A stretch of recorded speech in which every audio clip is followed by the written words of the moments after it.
ईरानी media ने दावा यह किया है कि इजरायली हमले में ईरान ने मिनाब शहर के 36 स्कूली छात्रों की मौत कर दी। कई ईरानी टॉप कमांडर्स भी मारे गए हैं। ईरान के सुप्रीम मिलिट्री कमांडर और कुछ नेताओं के भी मारे जाने की खबर है। सुप्रीम लीडर खामेनेई और राष्ट्रपति मसूद को भी मारने की कोशिश की गई। खामेनेई के घर को उड़ा दिया गया। हमले के बाद खामेनेई को तेहरान से बाहर सुरक्षित जगह पर शिफ्ट कर दिया गया है। अमेरिका ने एक बार फिर से ईरान के तेहरान और सिराज शहरों पर हमला किया। अमेरिका ने कहा कि ईरान पर एयर स्ट्राइक कई दिनों तक चल सकती है, यानी ये जंग इतनी जल्दी नहीं रुकने वाली। इधर हमले के कुछ ही घंटे बाद ईरान ने बड़ा पलटवार किया। ईरान ने उत्तरी इजरायल को टारगेट करके एक साथ 30 बैलिस्टिक मिसाइल दागी। हमले से पहले राउंड के बाद ईरान दोबारा इजरायल पर हमला कर रहा है। तेल अवीव और यरूशलेम समेत कई शहरों में धमाके हुए हैं। लगातार जंगी सायरन बज रहे हैं। इजरायली पहले से ही इस पलटवार को लेकर के अलर्ट था। लोगों को बंकरों में भेज दिया गया और एयर स्पेस बंद कर दिया गया। इमरजेंसी का ऐलान कर दिया गया। इजरायल ने ईरान के पलटवार से पहले ही अपना एयर डिफेंस सिस्टम आयरन डोम एक्टिवेट कर लिया था। यमन और लेबनान की तरफ से भी इजरायल पर अटैक हुआ। हिजबुल्लाह ने इजरायल पर मिसाइलें दागी। ईरान सिर्फ इजरायल पर ही हमले नहीं कर रहा। खामेनेई फोर्स एक साथ साथ देशों Israel, Jordan, Qatar, Kuwait, Saudi Arabia, UAE और बहरीन पर हमला कर रहा है। ईरान ताबड़तोड़ इन देशों पर मिसाइल दाग रहा है। कतर के अबू धाबी में ईरान के हमले में एक की मौत हो गई। अबू धाबी एयरपोर्ट के पास कई धमाकों की आवाज सुनाई दी गई। कतर के दोहा और सऊदी की राजधानी रियाद में भी धमाका हुआ। ईरान के टारगेट पर मिडल ईस्ट की अमेरिकी एयरबेस है। ईरान ने अमेरिका के 4 एयरबेस पर अटैक किया। बहरीन में अमेरिकी नेवल बेस पर ईरान ने 8 बैलिस्टिक मिसाइलों से हमला किया। ईरान ने अरब सागर में तैनात अमेरिकी युद्धपोत यूएसएस अब्राहम लिंकन पर मिसाइल हमले की कोशिश की। ईरान ने अटैक के बाद से कतर और बहरीन में अमेरिकी एयरबेस को खाली करा दिया। इजरायल, कतर और यूएई समेत कई देशों ने अपना एयर स्पेस फिलहाल बंद कर दिया है। ईरान ने 4 अमेरिकी एयरबेस पर अटैक किया। अमेरिका भी ईरान की घेराबंदी में जुट चुका है। 12 युद्धपोत से अमेरिका ईरान की घेराबंदी कर रहा है। यूएई और कतर में भी ईरान को पलटवार की धमकी दे दी गई है। यूएई ने ईरान की ज्यादातर मिसाइलों को इंटरसेप्ट करने का दावा किया। इधर ईरान पर अटैक के बाद ट्रंप का पहला रिएक्शन सामने आया। ट्रंप ने कहा कि ईरान ने हमारे सारे ऑफर्स ठुकरा दिए और इसीलिए हमला ही आखिरी विकल्प बचा था। ट्रंप ने कहा कि ईरान फिर से परमाणु बम बनाने की कोशिश कर रहा था। हम ईरान को कभी भी परमाणु शक्ति नहीं बनने देंगे। हमने दिखा दिया है कि आतंक कभी जीत नहीं सकता। ट्रंप ने यह भी दावा किया है कि ईरान अमेरिका को निशाना बनाना चाह रहा था। अब खामेनेई फोर्स हथियार डाले या फिर मौत का सामना करे। वहीं नेतन्याहू ने कहा कि खतरे को दूर करने के लिए हमने ऑपरेशन किया है। किसी कीमत पर ईरान को परमाणु शक्ति नहीं बनने देंगे।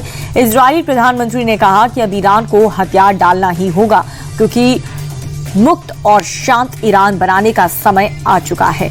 इस बीच इजरायल में हमले को लेकर के भारत सरकार ने एडवाइजरी जारी की। इजरायल में रह रहे भारतीयों से तुरंत वहां से निकलने के लिए कह दिया।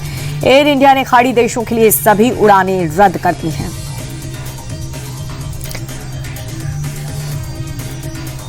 तो ईरान पर हमला ही आखिरी विकल्प था। डोनाल्ड ट्रंप का इस हमले के बाद ये रिएक्शन सामने आया कि कई बार वार्ता करने के बाद, कई बार मीटिंग्स और बैठक करने के बावजूद भी ईरान सहमत नहीं हुआ और उसके बाद हमारे पास यही विकल्प बचता है कि हम ईरान पर हमला करें और तब तक हमला करेंगे जब तक हथियार नहीं डाल देता ईरान।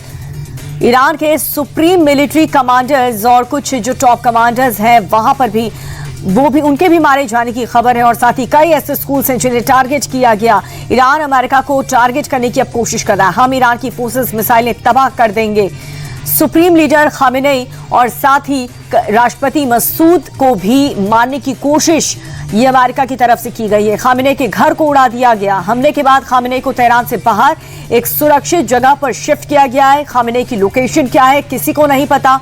अमेरिका ने एक बार फिर से ईरान के तेहरान और सिराज शहरों पर लगातार हमला किया और जिस प्रकार से ये हमले हो रहे हैं, जिस तरीके से अमेरिका लगातार ईरान के अलग अलग शहरों को टारगेट कर रहा है, उससे ये क्लियर हो चुका है कि ये आज नहीं रुकेगा, ये काफी लंबा जाएगा, यानी ये जंग इतनी जल्दी नहीं रुकेगी। इधर हमले में कुछ ही घंटे बाद ईरान ने बड़ा पलटवार किया। ईरान ने उत्तरी इजरायल को टारगेट करके 30 बैलिस्टिक मिसाइलें दागी हैं। ईरान ने इजरायल पर अटैक किया। हमले के पहले राउंड के बाद ईरान दोबारा इजरायल पर हमला कर रहा है। तेल अवीव और यरूशलेम समेत कई शहरों में धमाके हुए।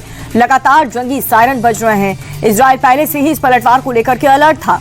लोगों को बंकरों में भेज दिया गया है, स्पेस बंद कर दिए गए, इमरजेंसी का ऐलान कर दिया गया और भारत की तरफ से भी एडवाइजरी जारी कर दी गई इजरायल को कि वहां पर जितने भी भारतीय रह रहे हैं वो जल्द से जल्द इजरायल को छोड़ दे। लेकिन कई एयरबेसेस हैं जिसे शट डाउन कर दिया गया है।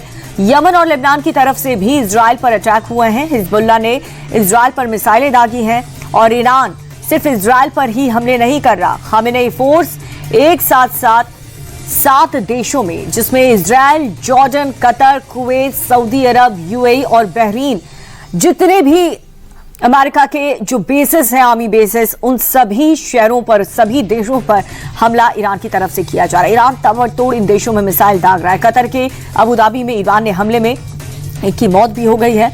अबू धाबी एयरपोर्ट के पास कई धमाकों की आवाज लगातार सुनाई दे रही है। कतर के दोहा और सऊदी की राजधानी रियाद में भी धमाका हुआ।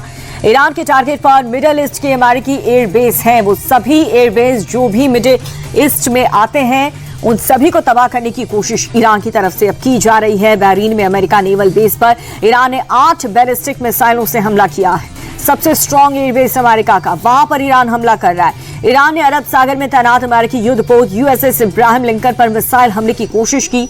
ईरान के अटैक के बाद से कतर और बहरीन में अमेरिकी एयरबेस को खाली करा लिया गया। इजरायल, कतर और यूएई समेत कई देशों ने अपने एयरस्पेस बंद कर दिया। ईरान ने 4 अमेरिकी एयरबेस पर अटैक किया और अमेरिका भी ईरान की घेराबंदी में जुट चुका है। कई ऐसे लोकेशंस हैं ईरान के जहां पर बैक टू बैक मिसाइलें दागी जा रही हैं अमेरिका की तरफ से।